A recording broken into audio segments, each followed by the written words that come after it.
Assalamualaikum warahmatullahi wabarakatuh. Perkenalkan, nama saya Adi Syarifatul Jannah. Saya dari kelas B4, NIM 22210102068. Saya di sini akan menjelaskan tentang ciri khas, perbedaan, dan persamaan 4 madhab.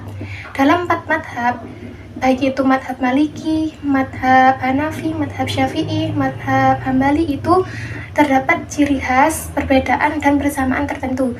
Yang pertama, saya akan menjelaskan ciri khas 4 madhab. Yang pertama yaitu ciri khas 4 madhab. Madhab yang pertama yaitu Imam Hanafi. Imam Hanafi menitik beratkan pada logika atau ra'yun. Maka jika ada orang yang meminta gagasan secara logika untuk memecahkan permasalahan, maka datanglah kepada Imam Hanafi. Yang kedua, Imam Maliki.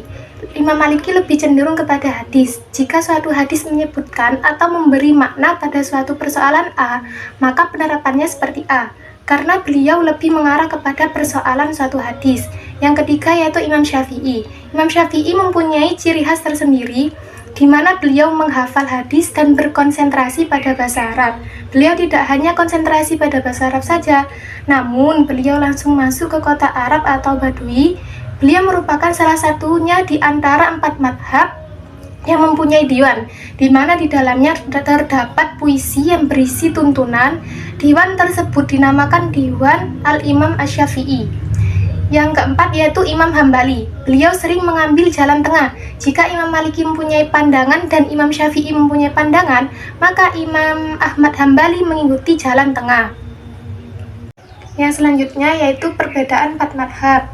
Madhab yang pertama yaitu madhab Hanafi. Yang pertama, pendekatan penafsiran. Pendekatan penafsiran lebih cepat menyesuaikan diri dengan ijtihad, memungkinkan pemanfaatan qiyas, ihtisan, dan maslahah mursalah dalam menetapkan suatu hukum. Yang kedua, sumber utama. Sumber utamanya yaitu Al-Quran, hadis, qiyas, ijtihad, istihsan, dan fatwa-fatwa para sahabat. Yang ketiga yaitu pola pemikiran hukum.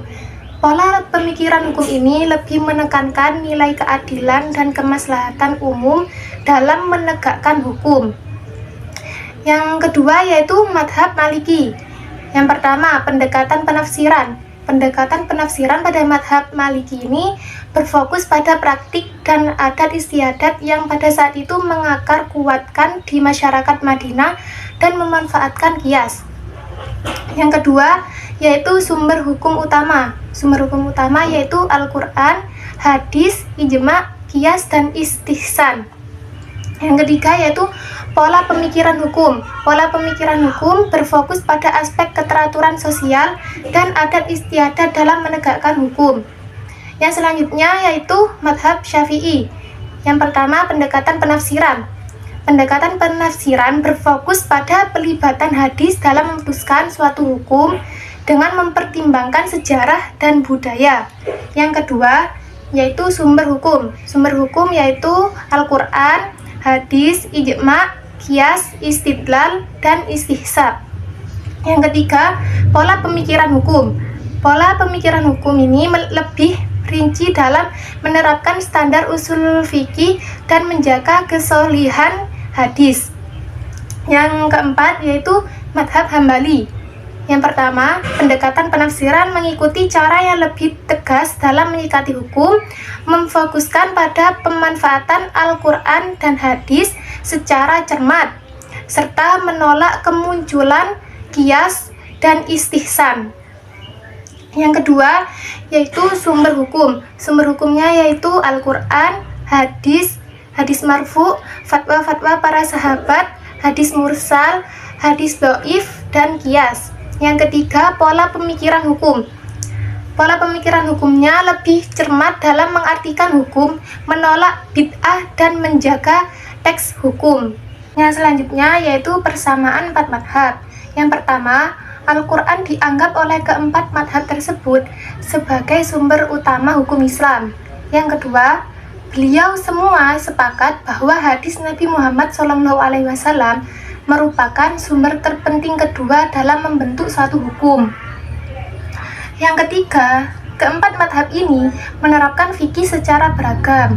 Semuanya menurut pemahaman hukum atas standar yang luas. Misalnya seperti istihsan, ijma, dan qiyas.